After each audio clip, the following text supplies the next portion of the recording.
Hey guys, welcome back. It is Charlie and happy Pride Month again. And today I'm going to be talking about how to start journaling and my general tips and different ways you can journal. First off, it's really easy to start. You basically just need a notebook and a pen or a pencil. I recommend a pen though, they're a lot nicer to write with. And that's about it. And then finding the way that you want to journal just kind of depends on you. You'll probably have to experiment to find what you like. You can write gratitude lists. That's what I do a lot when I'm feeling kind of down. Those can be really helpful. Writing your lists, your different goals, ideas, dreams, notes. You can write a lot of that kind of thing. You can write quotes, song lyrics. You can even... Oh, that's just my neighbor. I live in the city. And I'm constantly paranoid of just like people around me. Sorry for that. Because I know I'm actually surprised it's as quiet as it is. I can do English. I'm surprised it's this quiet. Usually it's a little bit louder, but cool. You can also do art, just like, painting. You can do drawing. You can tape in your art too. I used to do that a lot more, just like taping in sketches. Now I kind of keep it in my sketchbook, but that can be really fun and it makes it really satisfying to flip through when it's like textured pages and you close it, it gets like thicker than when you started and you can see all the layers. Like, that's the shit.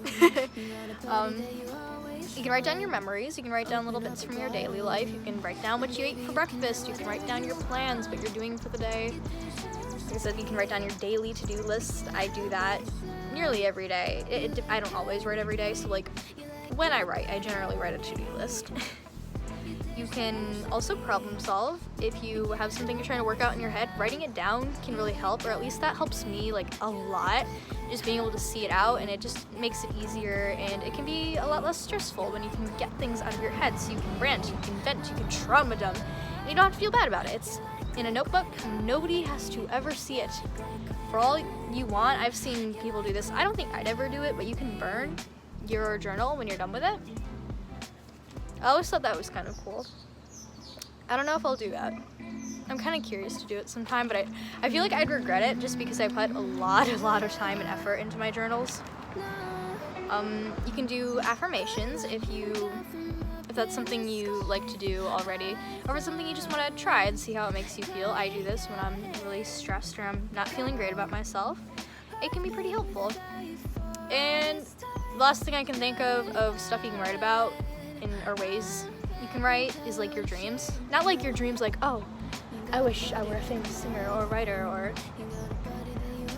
I don't know, whatever, like big goal dreams. But no, like that time you dreamed that you were like on the moon or something, like at night dreaming. I do that sometimes. I dream almost every night and I don't really write them, but I kind of want to start because they're usually very weird, like very, very weird. My tips are to date every time that you write. Like just do a little date in the corner. Like it might be a little annoying at first when you don't have the habit, but I promise you will be grateful later when you're trying to remember, when did that thing happen? And you can look back and you can find the date and you know when it happened. And you don't have like all of this writing that you're like, when the heck did I do this? I've been journaling since I was like 10, and I'm now a bit older than that, so I've got years and years worth of journals, and it is definitely helpful having everything be dated. Especially what I'll do is in the very beginning, I'll write the date that I started, and then when I'm done, I come back and I write the date that I ended, and so I can see how long it takes me to fill up a journal and how long I've been writing for. Usually it's around 6 months, generally. And I just get kind of like a normal mid-sized journal that's like 70, 100 or so pages, that kind of thing.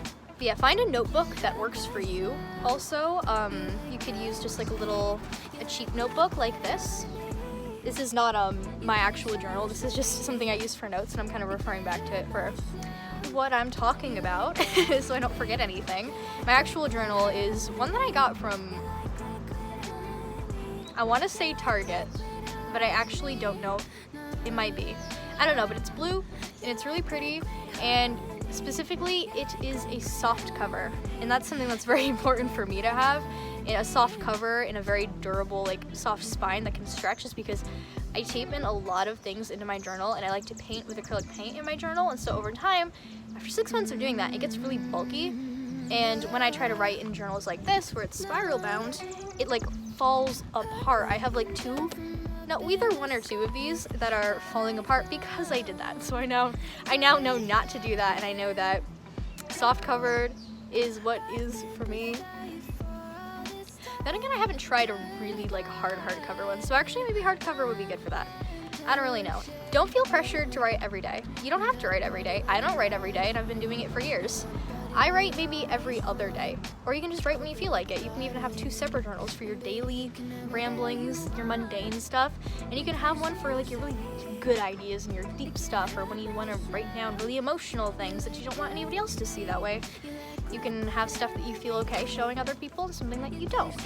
And on that, have a good hiding place. If you're writing down sensitive information, you don't want anybody finding that. That's a really not fun experience. I had that happen one time to me. I used to have this friend that we would share a journal, and we would kind of like write letters back and forth to us, but also in like diary style entries every day. And one day I had also brought my personal journal, and she thought that that was our shared journal, and so she read through it, not realizing. That was not fun.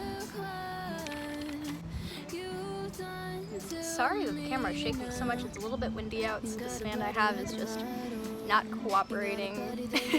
But anyways, just make sure you have fun with it, and don't force yourself to do it if you're miserable doing it. Like, give it a shot for like a week or so, or longer. Do it how you want to, but like, don't make yourself keep doing it just because you feel like you should. That's like, no, don't do that. That's not good. Anyways, hope you guys are having a good day. Happy Pride Month, and see y'all next time. Bye. You like it?